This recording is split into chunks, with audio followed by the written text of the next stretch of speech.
Both Congress and the United States Supreme Court have recognized that the unique history between the U.S. government and Indian tribes imposes fiduciary obligations on the government to act in a tribe's best interests in fulfilling the government's commitments to the tribe. In Seminole Nation versus United States, the Supreme Court considered whether, by paying tribal leaders what it owed a tribe's members pursuant to a treaty, the U.S. government satisfied its fiduciary duties despite the government's suspicion that the tribal leaders might misappropriate the funds. In 1856 and 1866, the United States entered into treaties with the Seminole Nation Indian tribe, in which the government established a $500,000 trust fund for the tribe's benefit. The government promised to pay the fund's annual interest of $25,000 to the tribe's individual members each year.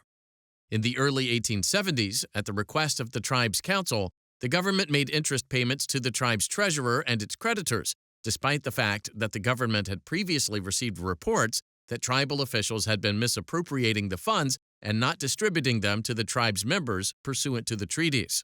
The tribe sued the U.S. government in the Court of Federal Claims, asserting that because the government knew that the tribal council was misappropriating funds, the payments that the government made at the tribal council's request didn't satisfy the fiduciary obligations that the government owed the tribe's members pursuant to the treaty. The Court of Federal Claims disagreed and held in the government's favor.